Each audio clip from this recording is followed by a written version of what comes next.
What's up, everyone? It's your boy Richard Graves. I'm just here today with the History of House, and I got a special guest for us, one of the newer DJs, newer to my old school self from the early '80s. But Bucky is an exceptional DJ. He was influenced slightly. He was youngster when he was inspired by the Hot Mix Five. He was in junior high at that time. But Bucky has had a great career. He has DJ'd in Eastern Europe, the transatlantic circuits. He still plays overseas.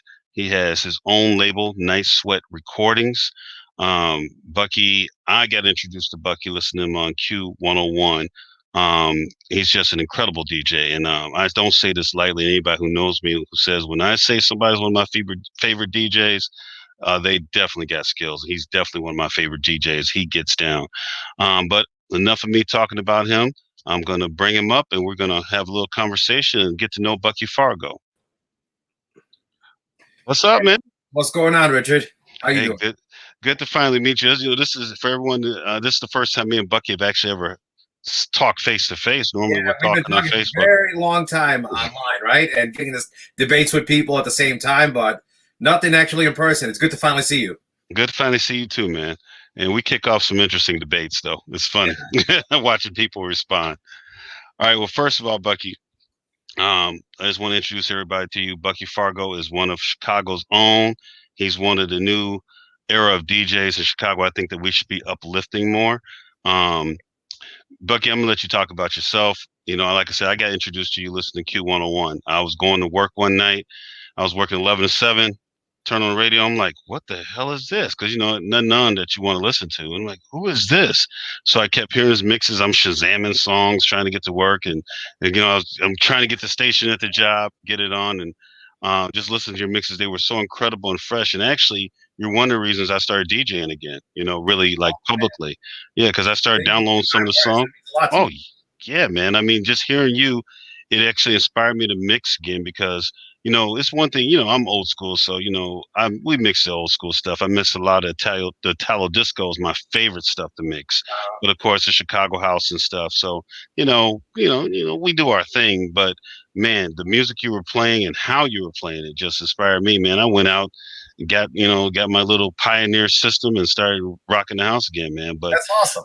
Like I said, but I love hearing your mixes, man. Can you tell us how you came up, how you started DJing, when you started DJing and stuff like that? Well, with me, I mean, I've been probably into house and freestyle probably since I was like 7, 8 years old. I went to my aunt and uncle's house, my grandma's house. They were living there. They're like 17, 16-year-old kids. And I'm used to listening to Michael Jackson, all the pop stuff from the 80s, staying up late, secretly watching Friday night videos. We didn't even have cable at that time, my parents. And I used to stay up and watch that stuff all night long. And then one day I go over there and I hear, I'm like, what the hell is this? This is so different.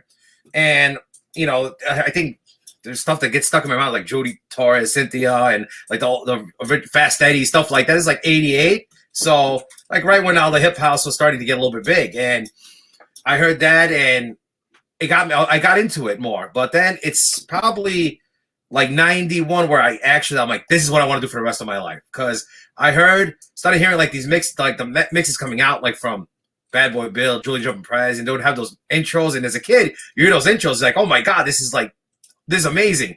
So then after that, since then, I never stopped. And I was into music, collecting mixtapes for a long time. Because do you remember like the 90s where you would go to like Just Dance or one of those. Or the Hip House. Yeah, those places. It'll be all bootleg tapes, right? And I would be buying them every week and looking what's coming out. And I was doing that for a long time. I would go like to the YMCA when I used to break dance with like 2 big gigantic like tape, like one of those Case Logics. Do you remember those things? I don't think they make those anymore. But yeah, I was come there with that and just like nonstop, just collecting mixtapes and wanted to get into DJing. Always did, but my parents didn't support it. They thought like, get out of here. You're not going to do that, especially coming from Eastern European background. They just want you to work. And not really, they're not, it's not the same culture as it is with a lot of Americans where I was born here, but it's first generation, so they don't look at it the same way. They look at it like you're what do you want to be a failure? You want to be an artist? Come on, it's Mm-hmm. Eastern Bloc mentality. So then finally I got a job, worked hard, got my own turntables. It took me till like 19. I felt like I was a fossil at that time when I started. Yeah, but now it's been since like 99, 98 or something like that. So I've been playing since then. The reason I really want to push to start being a DJ is if you remember that 90s, if you weren't going out and if you weren't 21, then you would hear like a lot of the more talented DJs. If you're just a guy collecting mixtapes, everybody was playing the same exact thing, just in different ways and different varieties. So you would be like, you'll go to like hip house and get the hard house of mixtape. Then the next 20 over are exactly the same thing. And I got really tired of that and started looking for raves, which wasn't easy at that time. You had to know somebody that knew somebody. And then when you got that, they would take you there. It took me like, not kidding, probably about a year and a half, 2 years to finally find a rave. I was like 15, 16. Then finally when I was 17, I found some. And when I heard the music there, that's when I'm like, oh my God. I'm like, this is it. This is the kind of music I want to play. This one, and then I pushed even harder, and then started mixing, and the rest is history. I've been playing, I've been playing ever since. So Wow. yeah. So I know you mentioned the raves, man. I'm a fossil, so I wasn't in that scene, but I heard about everything, and I knew some guys that were still kicking it. Tell us a little bit about the rave scene in Chicago, how it was when you got into it, and what you guys would do. Just because a lot of us don't know about that, us old heads. So tell us about it, man. So it's very cliche to say, oh, it's not like how it used to be, right? But it really, really, really is not, because at that time when I was going, it wasn't towards the end of let's start that towards the end, like 99, 2000, before they started cracking down the raves. They got up to like 5,000, 7,000, 8,000 people here. That was normal in LA, but here for that to build that, it got to that point was almost unheard of. To go back now to the early 90s where it was 300-400 people, just kept building. When I got into it like mid 90s, 95, more like 96, 97 is when I got into it. It was something special. Like a lot of kids don't understand these days. You could not find that music anywhere. If you're listening to B96 or WGCI or something like that. If you're underage, you're not going to find, or you're going to go to a kiddie club. They're going to be playing all the same kind of, relatively the same kind of music. So when you go there, it's so left field. You're hearing this hard acid, hardcore, drum and bass. And when you hear that, and that whole vibe where you see it's totally different in a warehouse setting or in a bowling alley, just weird place to take over. Like kids, like Fun World Odyssey, stuff like that. It just wow, crazy places. And then a lot of them were in very dangerous neighborhoods, but a lot of us made it. There wasn't that many problems, and it was very special. The Chicago scene and the Wisconsin scene pretty intertwined. It really started in Wisconsin more than it did over here. That's where it started with Drop Bass Network. Is probably the first Midwest, I think, rave promoter. That's what I think it is. Those guys are the ones that started, that did even further, and all that stuff. Kurt and they were the first one to bring Daft Punk to actually Chicago. I mean, to anywhere in the United States, not Midwest. Wow. And yeah, so that the rave started in New York. Then the major city started hitting everywhere. But it was something special with the Midwest. It was very different than I've been to raves on the West Coast, East Coast, and it wasn't the same. It's just something, it's the Chicago attitude, Midwest attitude that really built something special, and it's very unforgettable, man. It was something that you had to experience. Really hard to explain in words what it was. Amazing, man. So, in the mid 80s or the mid 90s and later 90s, I remember, as far as I still followed music, but most of the stuff I was following was coming off of Strictly Rhythm in New York, Masters at Work. There was some stuff coming from overseas that we were checking from Germany. I think some of the beginning stuff coming out of South Africa. But now I realized at a certain point, now when I go to Track Source, thanks to you introducing, because you got a lot of us is prejudice against EDM or techno. So I went back to my roots. I go through all the genres and I just pick, I like these songs. If they're good, I don't care. I don't look at genre. All right, I can mix that. Yeah, that's the way I am. Right. So yeah, I noticed in your mixes, you surprised me quite a bit of the stuff that you played.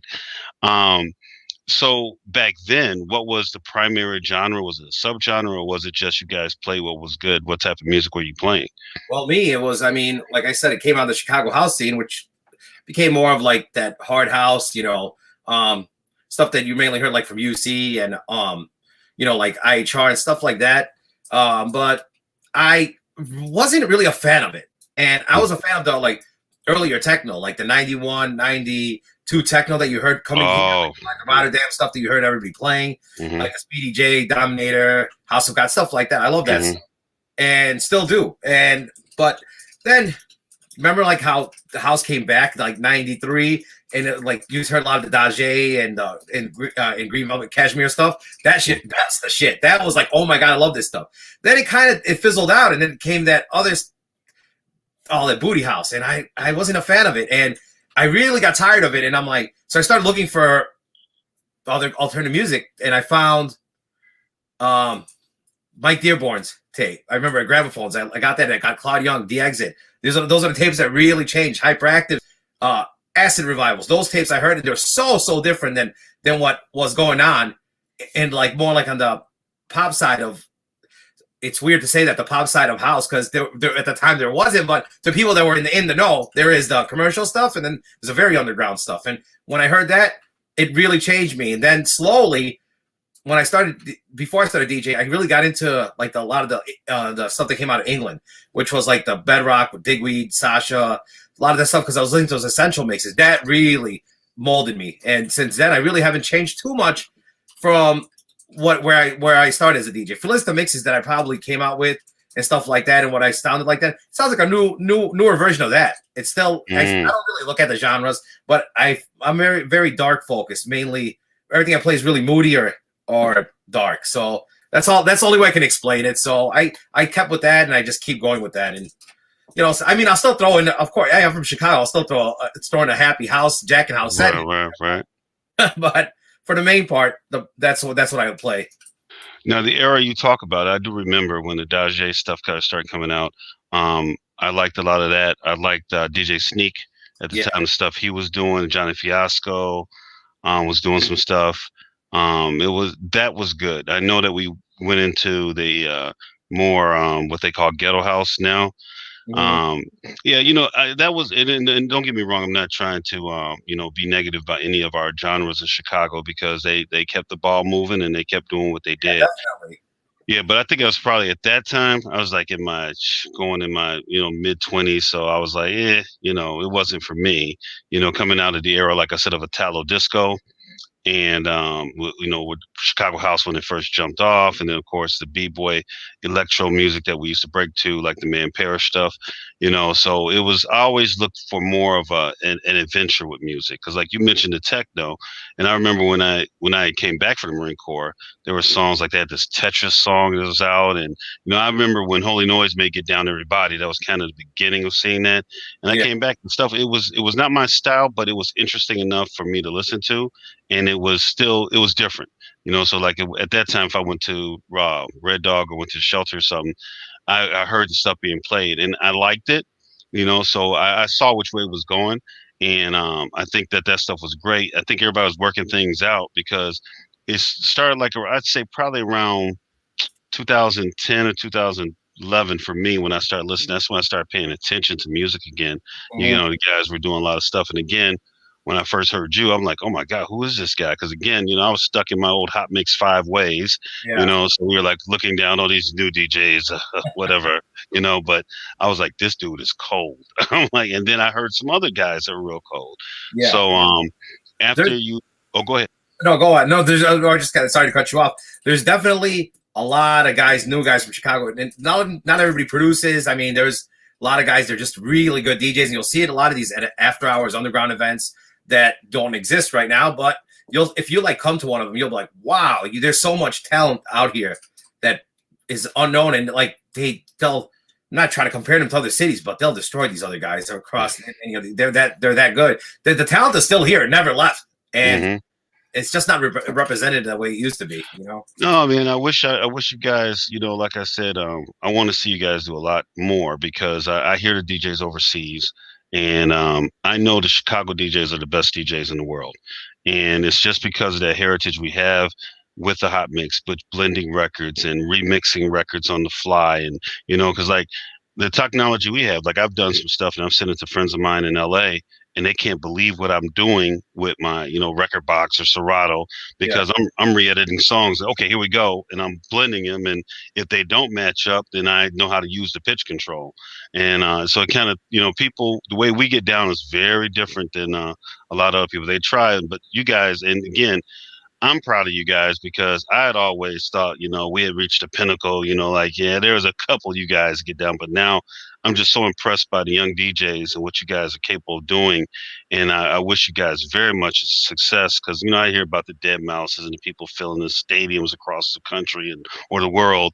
And I would love to see you guys do that. I wish Chicago would embrace what you guys are doing more in regard to, the party scene. And maybe I'm missing something. You mentioned the underground scene, but like in the clubs, I guess the more mainstream clubs, are you guys in those clubs? You have residencies, places, or is it just you guys doing your own thing? No, I mean we do. Me speaking for myself, I do a lot of stuff. Like I'll still play not necessarily residencies, but a lot of either opening slots, or there would be some residencies like right now I'm at Celeste. We're doing that. I'm at Prism. Mid before it closed down, still a Spy Bar, doing stuff once in a while. So it's all over. Then I'll do my own events too. I'll bring in headliners and then promote my own events at these clubs too. So I have a lot of stuff in the works that got stopped in its tracks from last year. So I got to, hopefully we can make it up this year and get him going. But there's a lot of stuff that's coming up. Okay. And like I said, what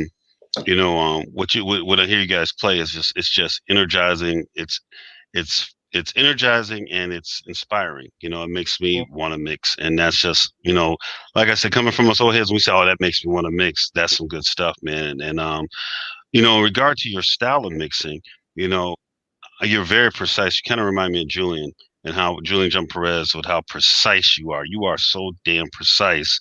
Your blends, I just got to ask, as a DJ and as a fan of yours, man, damn, how do you? Every time I make a mix, and I've done the coldest mix ever done in the world, I'll listen to one of yours. You send me a link. I'm like, God dang, this boy's bad. So how did you develop that real precise style that you have? Honestly, it was probably my main inspiration for something like that. Is I don't know if you're familiar with Anthony Papa. He was on like Global Underground, Australian DJ that was pretty big at one point, like on this pretty much progressive house DJ. And I heard his mixes, and I'm like, this is unbelievable. This guy is mixing in key, these long transitions. It sounds like one flawless track that's going up in valleys. So I kept listening. And then, don't ask me how, one day just something changed. I remember the day it changed. I came back from a rave, and I'm just like listening to my headphones in my room, still listening to music. And then next day, something happened. Something clicked. I don't know what it is. It's strange. It's not trying to sound like it's mystical, but that's what happened. And since then, the hours of practice and practicing finally, I guess, paid off, because then I was trying to emulate what he was doing, and I finally got it. And ever since then, I've been playing like that. And also from them is what at the time, this is like early 2000s. I would say it was. Those guys were like playing records. Like I used to listen, like, oh, I got to get that record. Then you would find out it's not released. It's on a DAT. And they would put it on a CD, or either at the time on an acetate, which, cost you like $50. You can only play like 10 times. And then the track would not come out for another 2 years. It's not like how it is now digitally, like where you would have somebody would play something like, let's say Adam Bear on Drum Code. You're on his podcast, you play the track. It'll come out within the next 3 months. It's promoting it before it comes out.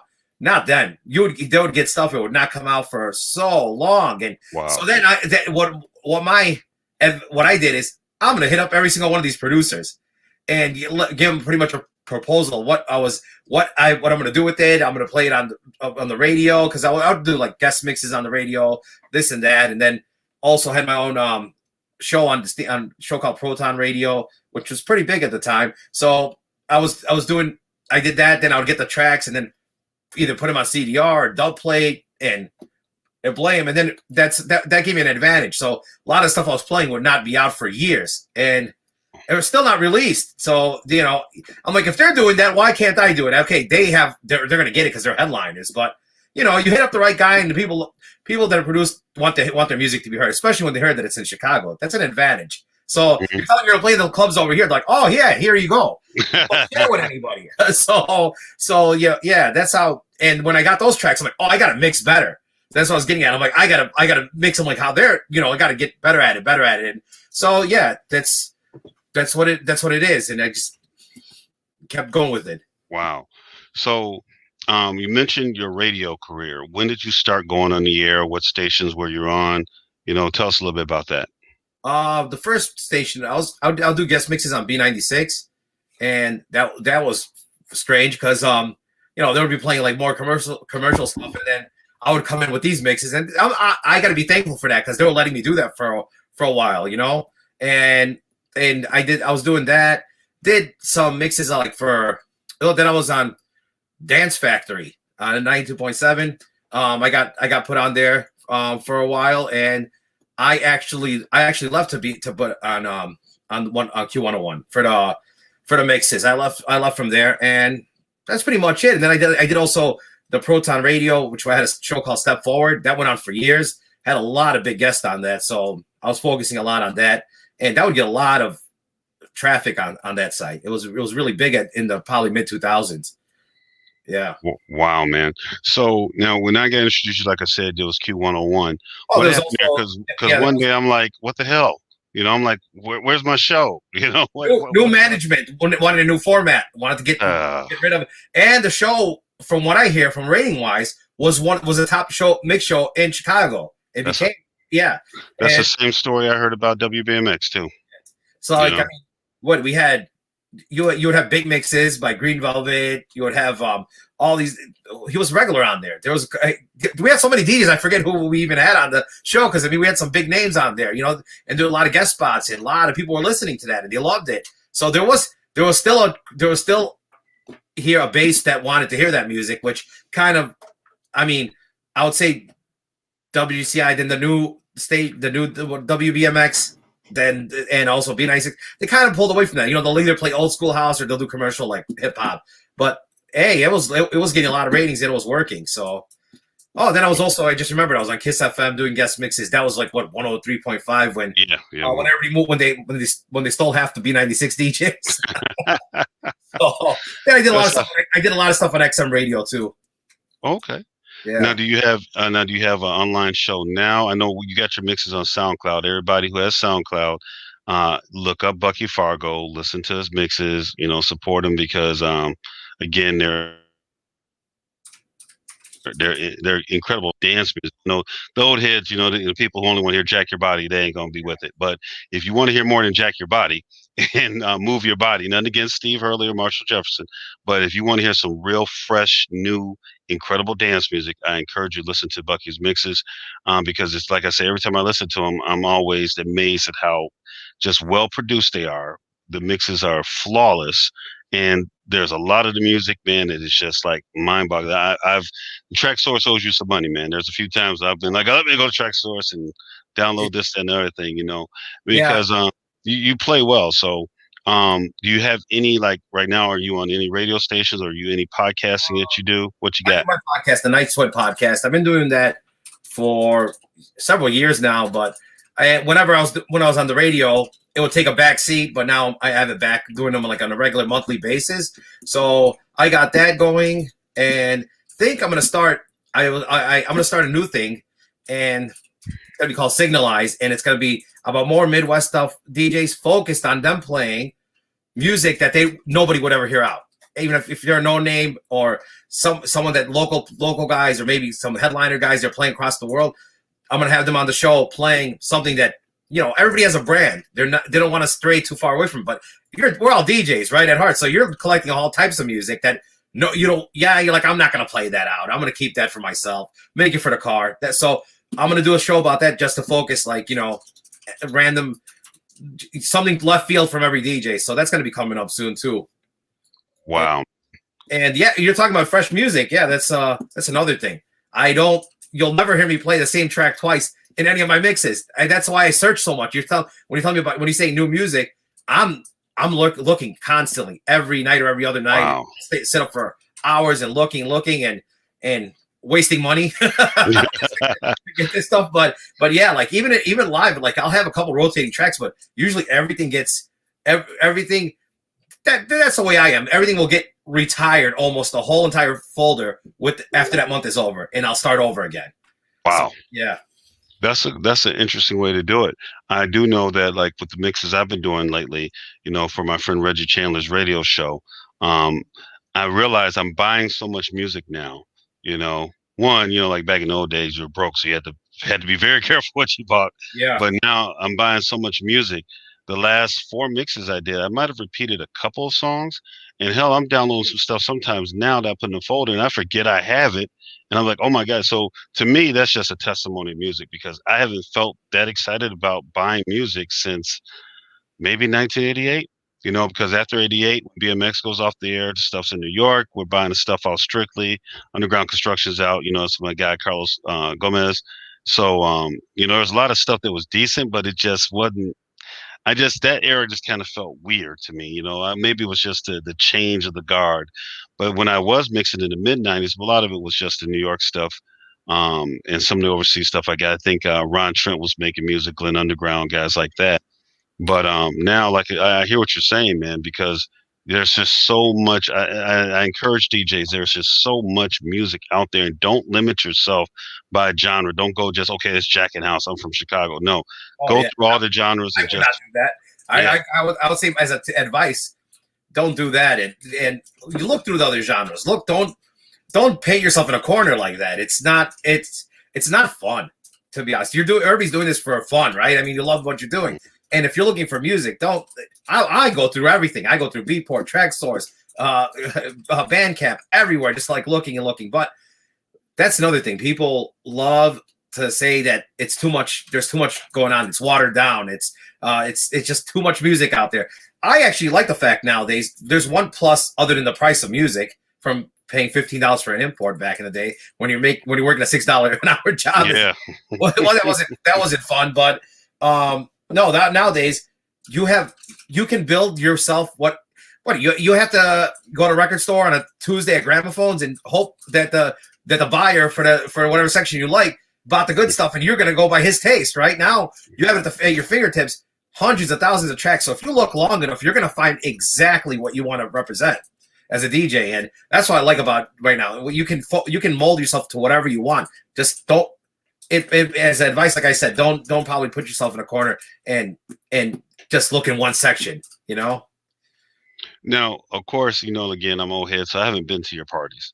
Uh-huh. How does the crowd respond to your stuff? What type of crowd do you have when you do your sets? Is it a mixed crowd, racially mixed, older, younger? What type of crowds you have? That's the good part. It's very, very mixed, racially mixed, sexual orientation, everything gets all mixed up, and it's maybe I would like to say it wasn't like that maybe 6-7 years ago. It wasn't like that. Like you would go, everything was very segregated. But then the clubs are like that too now. A lot of these underground clubs, you would have, before you would have example transgender people come in, nobody would talk to them. Now they're friends with everybody. I love the fact that everybody's gay, straight, transgender, bi, everybody's all cool with each other.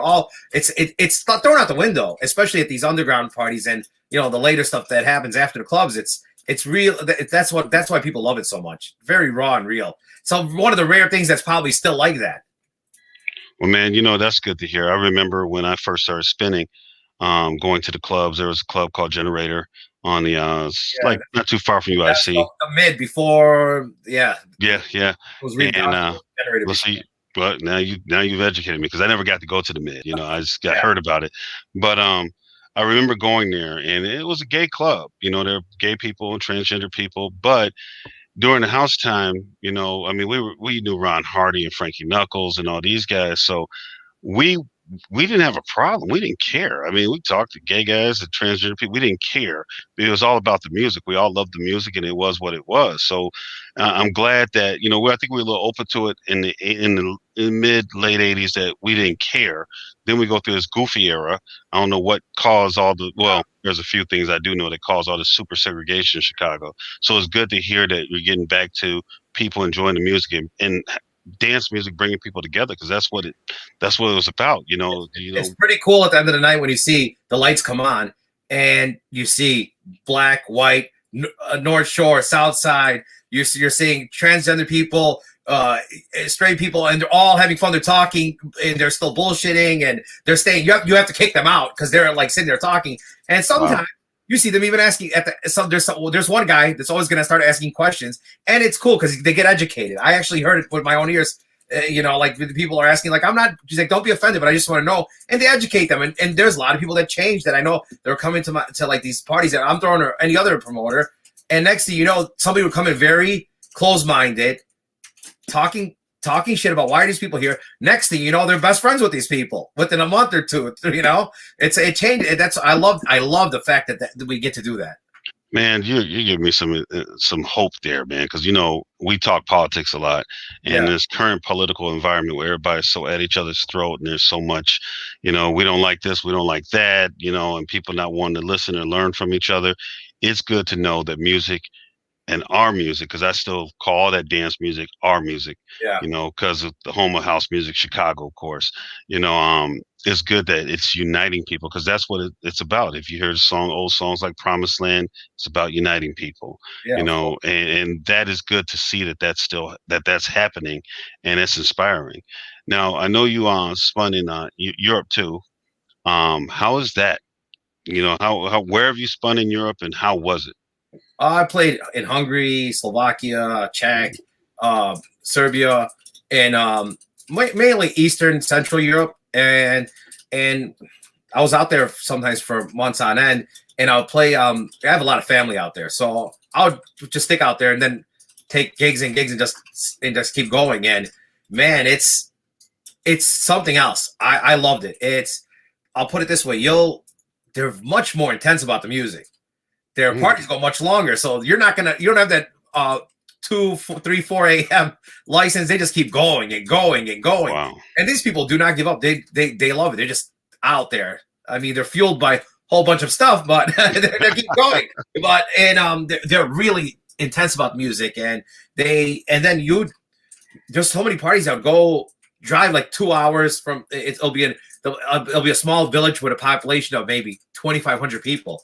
There's 4,000 people inside the club. They have a mega club in the middle of nowhere, and this is like a common thing. And a lot of them closed down though. From what I seen, a lot of them are not open anymore. Before COVID, they started kind of. I don't know what's happening over there, but a lot of those big clubs that were in like Eastern Europe that were not in the big cities, they pretty much finally started, I guess, losing, and a lot of them are closed down, unfortunately. But this was probably in the early mid 2000s. Man, it was something else, and everybody you would play, and then somebody would come up to you at the end of the night. They would pretty much give you a whole critique of what you did, what you played, everything, and you don't get to hear that. You're like, wow, these people are really listening. They're like trained. Wow. Yeah. So it was cool. Like I said, yeah, I've never been to that part of Europe, so this is I intend to, because this COVID has made me appreciate traveling, since we couldn't go nowhere. When you can't go nowhere, you realize you want to go a few places. And me being a historian, going to places in Europe that I've never been before is like one of the things on my list of things to do. Like you brought up Hungary and Slovakia and countries like that. Now I've been to England and Italy and stuff like that, but I would like to go to those places. Now I'm gonna ask you a question, just straight up. All I know is about what I see on TV from these countries. All right, as a black person from America, is it cool to go to like Hungary or Serbia? Let me tell you something. I just had this conversation with one of my friends that's black, and we're in the kitchen at my friend's house, and I was having this conversation, and everybody's looking at me like, "Huh?" It threw them off. Let me tell you, they love black people over there.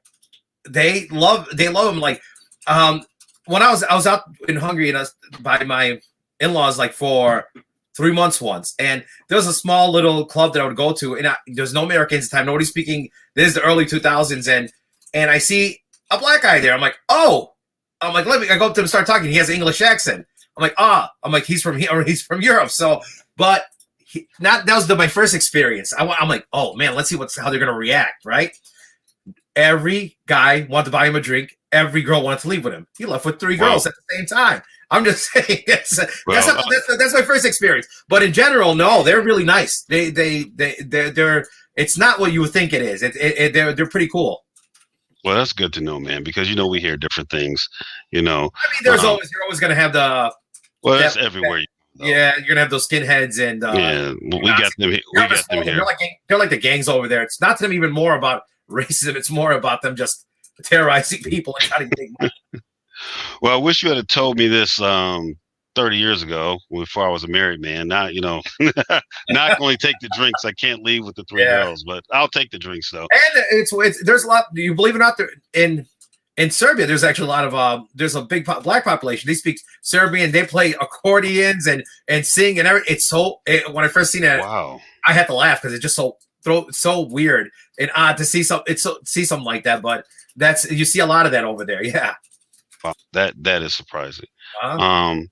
What else was I going to ask you? So, have you ever been down to South America or Western Europe as far as DJing? Not DJ wise, and not South America. I'm dying to go to South America. I still haven't been, and it's strange because I have this huge group of people that are fans from Argentina. Because from the progressive, when I was doing the progressive, when I was doing progressive house, I don't even know how they were getting my mixes. This was before Napster and file sharing. Like I would go to raves and burn put artwork and everything and give out like a garbage bag full of CDs and go to each party and just stand at the door like a flyer person, just hand them out to each person. So don't ask me how CDs would get down there. There's guys that I know that were even like on one guy that was on Minus. He's like, "Oh, you're one of my main inspirations." That's why and he ended up going all over the world playing Time Warp and there's a lot of I always get a lot of people listening from that place. I'm surprised he still haven't played there. Wow. Well, I think you will, man. I mean, now that we're opening up the world, I think people are going to start doing some of the stuff they didn't do because they realize, man, we don't want to shut down and we need to enjoy it while we're before the next pandemic. Yeah. So since I'm beginning more into the darker progressive house again, it seems like that's the place to be. It's become like a central place for progressive house. Argentina's like really big on that now. Yeah. That's where all of them are going to play. Wow. Guys. Now you brought up the crowds in Europe and how discerning they are with the music. One of the things that some of the other DJs I've talked to have said, in Chicago, sometimes it's hard to, maybe it's because we're dealing with a crowd of old house heads that it's hard for us to break music to. How do people, because all you play is new music. How do people respond in Chicago to the new music? Are they enthusiastic about it, or do they want to only hear certain things with the crowd that you DJ for? For the crowd that I play for, they'll take whatever I give them because that's how they are. It's usually a younger crowd. My crowd will actually be. I'll have my fan base, and then they'll stop coming out. Someone will stop. I don't know if they're still listening or not, but they're not. They'll go on, and then there'll be a new batch of people. So you kind of educate them as you go. And they're willing to listen to it. Now, the older people is a different story. I have people from the early 2000s, 90s that were listening to me. They just want, I want to hear your old classic progressive house, or I want to hear you play stuff like. I'm like, I'll play it. I'm like, I don't really. That's not what I do. So, and a lot of people know that. They figured that out. You just gotta. It's that young crowd. They keep coming through, so they fizzle through the clubs. Then you'll grab them and then they'll know. So that's a good thing. I'm fortunate that I'm playing out a lot. So, and you get to get a new fan base all the time, and you just keep them fresh and keep, going. Whenever they tell you, I won't take requests. So they have to listen. They get to listen to what I'm going to give them, or otherwise they're going to wait for the next DJ. Wow, that's so different. I mean, back in that. I'm sorry.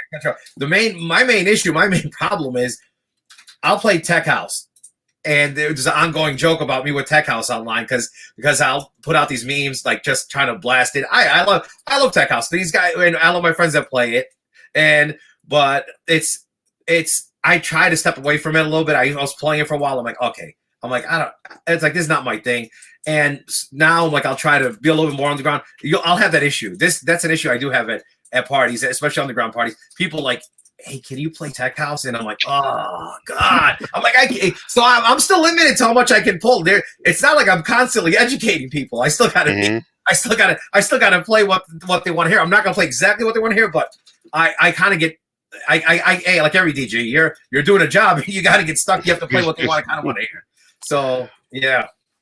Wow, man, that's fascinating. And that's the Americans that want that. The Europeans, because there's a big, huge European crowd. It's like 50-50. The Europeans will take whatever you give them. The Americans want to hear they want to hear tech house. They want to hear what they hear at the festivals now. You know, like those kind of guys. Mm-hmm. Well, speaking of festivals, is there anything you guys got planned for that you're going to be spinning at this year? Yeah, I can't really talk too much about it, but there's a few big things happening, and I'm gonna I'm sworn to secrecy till it gets everything comes confirmed. You know, I don't want to give out too much, and then especially with COVID regulations and policies, and then if something doesn't happen, and then it's like, well, Bucky said it, but you know, they told me so. But there is definitely, just for everybody to be happy, there's a lot of stuff coming, and it's going to be supposedly this year, maybe later into summer. You're going to see a lot of good stuff. Now I see that you have your Night Sweat recordings. So are you making music yourself? Do you produce your own tracks at all? I was, and then it's really hard for me with my schedule. With my kids and with my family at home and doing stuff. I barely have any time. I had a studio music garage. I had it for like 6 months. I went there twice. Not because I didn't want to go there. I just don't have the time in the day, and it's really hard, especially when I'm taking my kids from practice here. There, I can make every excuse. But then when the time comes when you're not inspired all the time, I get there and I'm like, oh, I don't want to do this, you know. And then if I do, I have to break night, and then I'm up at 7 a.m. again doing stuff, and it's not fun. It's really tough. I have to do it because I had probably in the past 5 years, I probably only have like 3 tracks out. That's the thing. I really do got to get back to that. And it's like, I sound like when I said I'm going to get back to the gym, and it's been already a year. So same thing. Wow, man. Wow.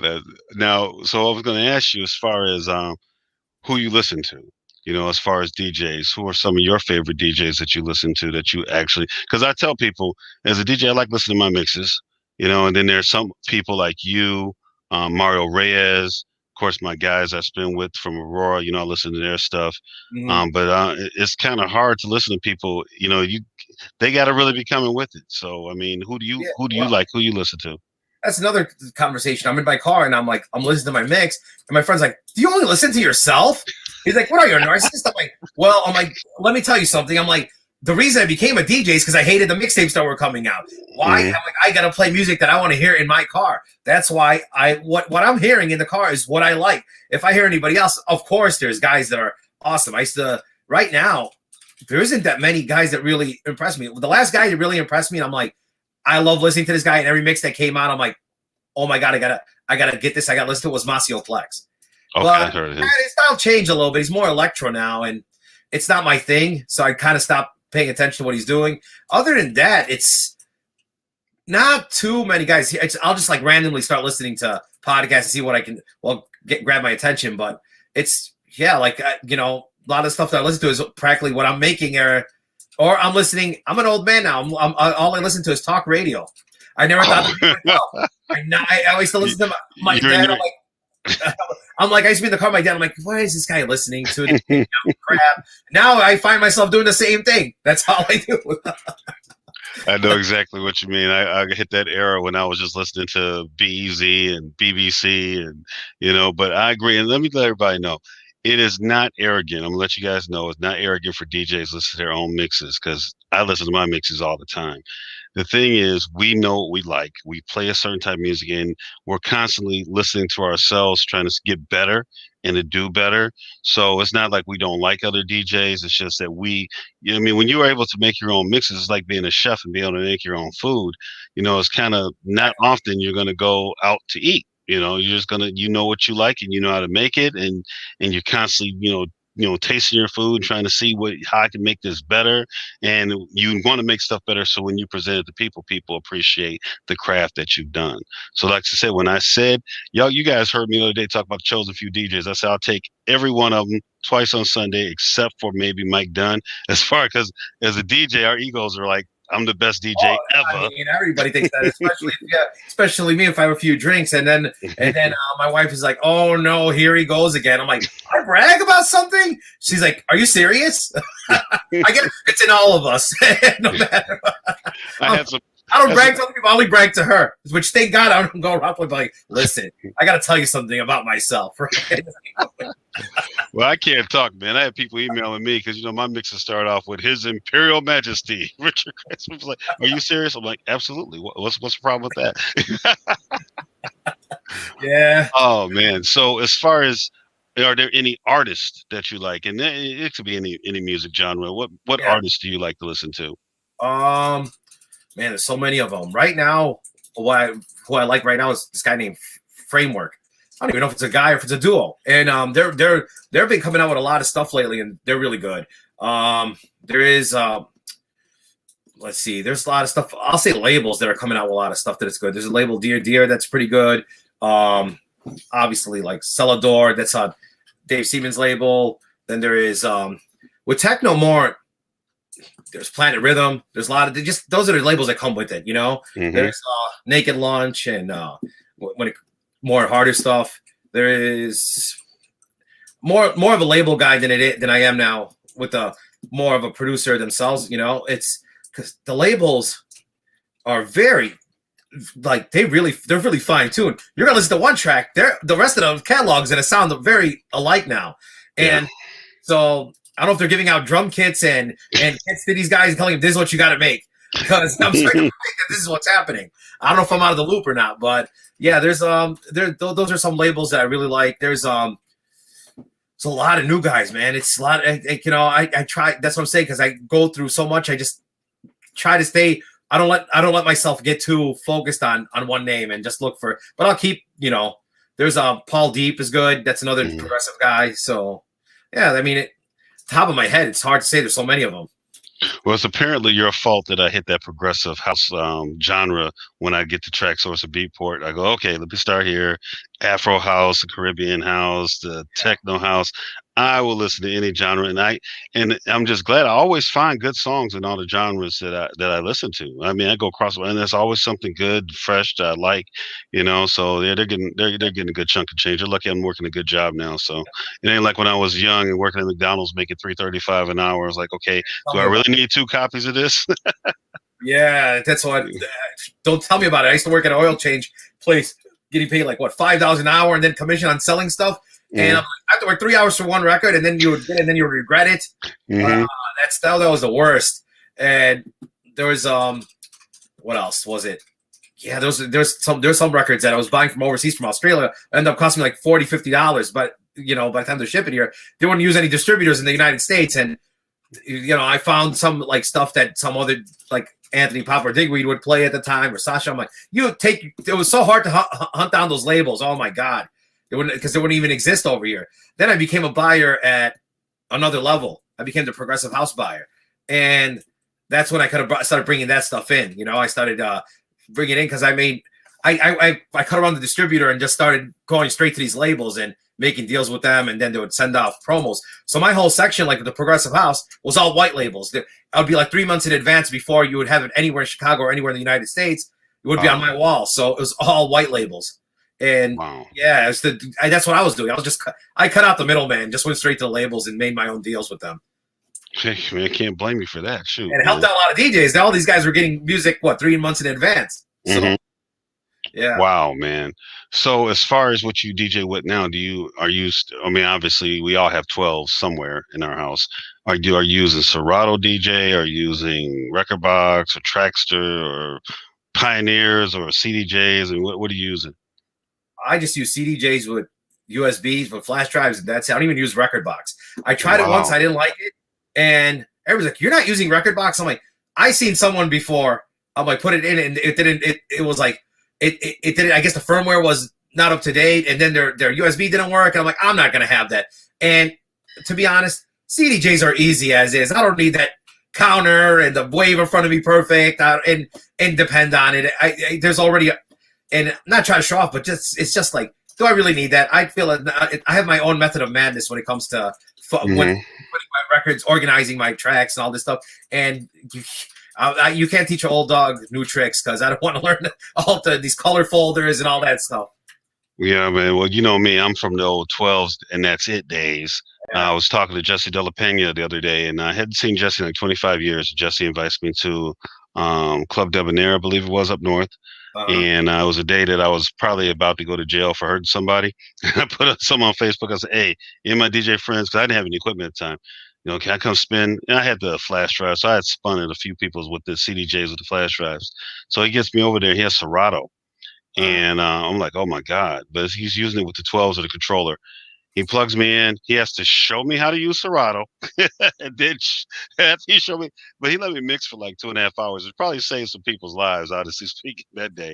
At least saved me from going to prison. But but I can tell you this. I was reluctant. When I finally got my stuff, I got, with the record box. Now I'll tell you this story. I went to DJ we had these a festival in the Royal House in the Park, and everybody's DJing, man. I come up there, I hook up it decides this is the time it wishes to update. All right. Everything that could possibly happen. Man, my mix, I might have mixed 10 minutes and it was horrible because it kept crashing.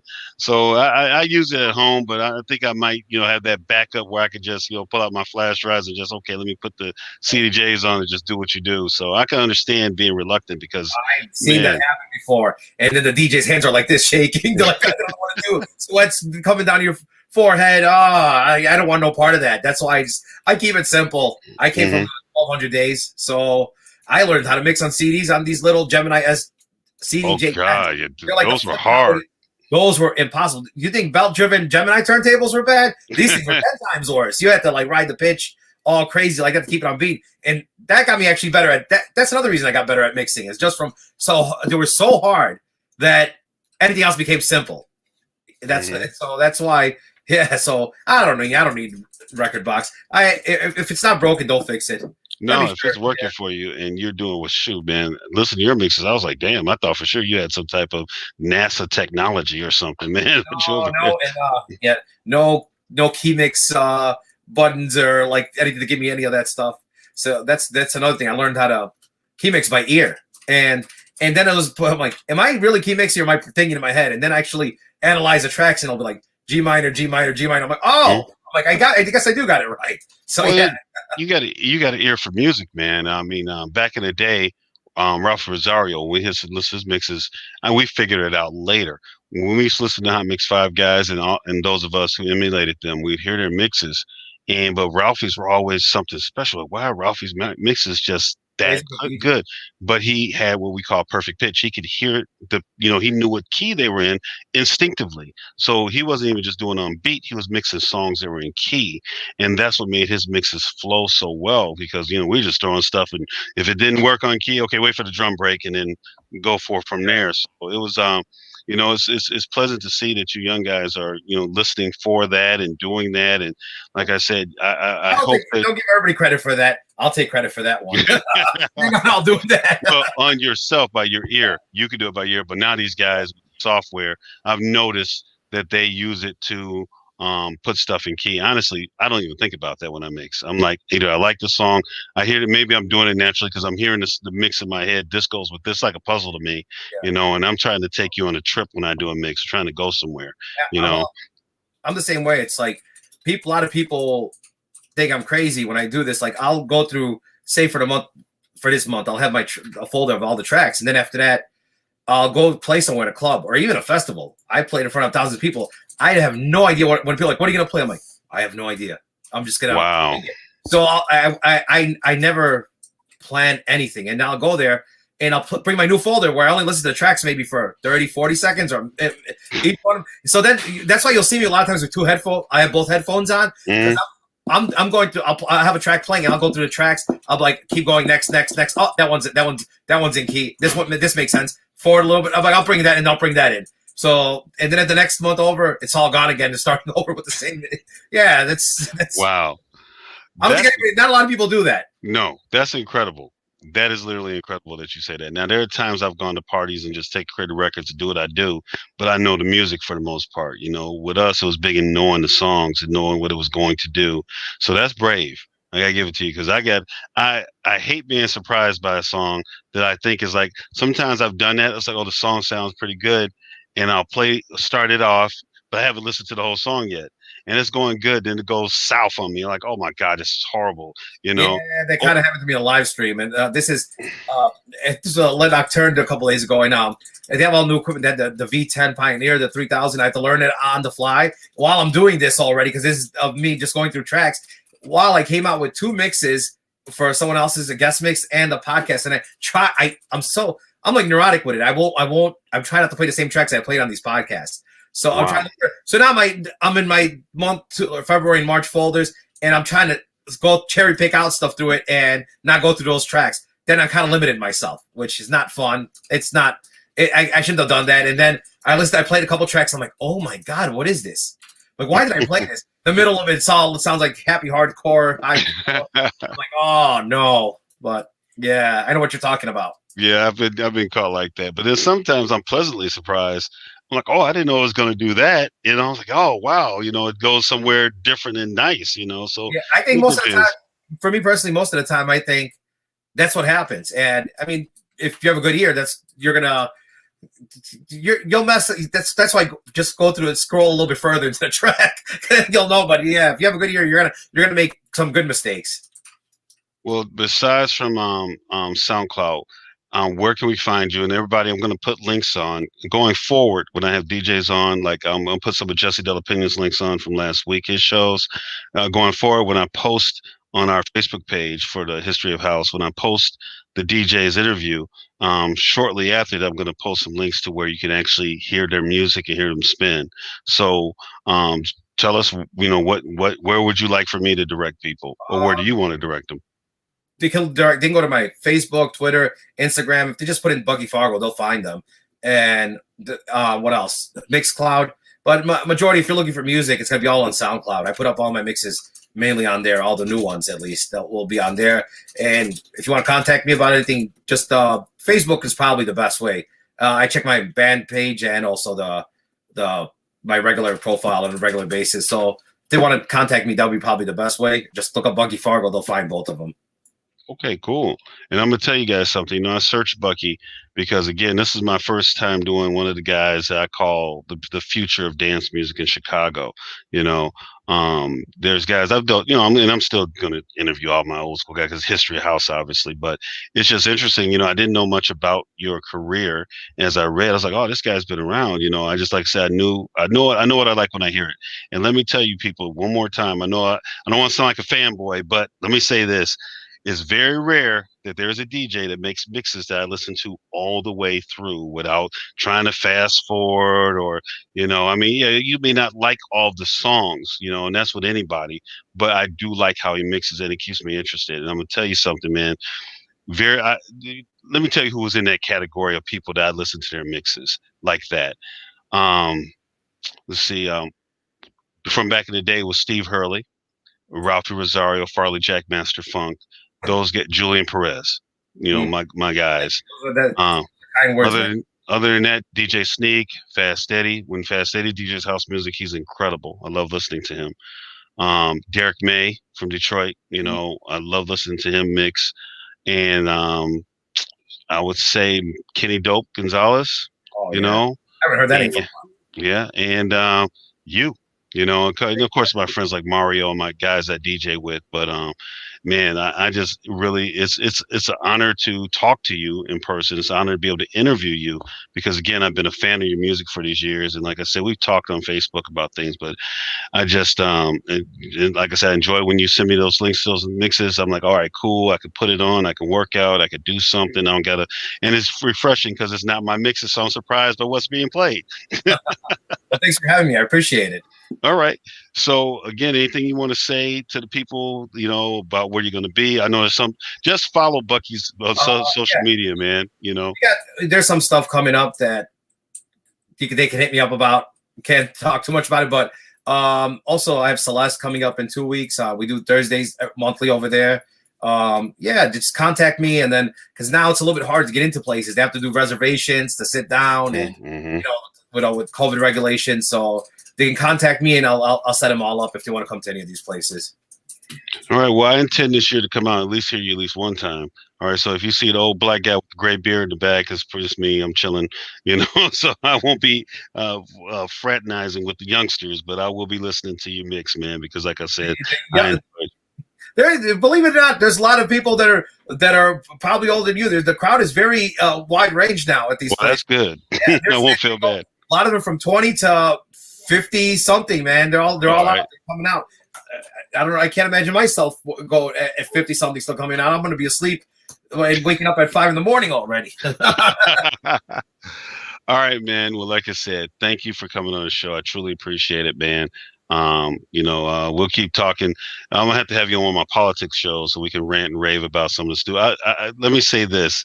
I love your political opinions. Even if it's something we don't agree upon, you present yourself so well, and your sense of humor is there, and you can have a conversation with people you disagree with, and it doesn't devolve to stupidity. You might crack some jokes, and it's just refreshing to see people be able to talk about things and not lose their damn minds. Yeah, most of my replies are, a lot of them are. They're halfway serious, and most of them is to get a laugh. It's a little bit of both.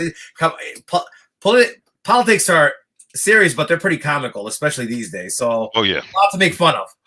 There's a lot of comedy there. So I'm gonna have to have you on next time something goofy happens, which will probably be soon. So I have you on. I'm there. All right. Well, thanks again, Bucky. I appreciate you. I appreciate you for supporting our platform too. Thanks a lot, man. And next in a couple weeks we're gonna have Tony Batoy. We're gonna get to interview Tony Batoy. We're gonna be. I was telling my wife just about 2 weeks ago, because she's not from here. She doesn't know too much. And I was telling him about Tony. I'm like, this guy had a monopoly in the promotion of Chicago. He was single-handedly pretty much out of house on the north side that I know about. And he was before my time, except for Nitro. And man, that's a good guy to have on the show. We'll get a lot of insight from him. Oh, that's going to be an interesting conversation, hearing his history and the history of Chicago from his perspective. That's going to be great. All right, Bucky. Well, I won't keep you. I know you got kids, you got a family, and I'm probably going to watch a Law and Order marathon like us old folk always do. Yeah, my kids are grown. I got to go by Celeste and support my friends. They're DJ. Okay. There for a little bit and then head home. All right. Well, man, thanks again, and thanks for giving me some understanding of that. It's safe for me to go to Eastern Europe, Obviously, I'll have to take my wife, because you said that the black guy left with 3 women. So I'm sure my wife is going to watch this. Like, yeah, you're not going by yourself. You're going to be floating like those old cartoons, like when we're getting they see women and they're like, ooh, you're going to be up in the air levitating. All right, man. Well, Thanks again, man. I will talk with you soon, man. Thanks for coming on, brother. I'm going to actually take us out with a little bit of your music real quick so people can hear a little bit of you. All right? Yeah. Let's see what we got. Get ready. Start. You are now in the Night Sweat Podcast.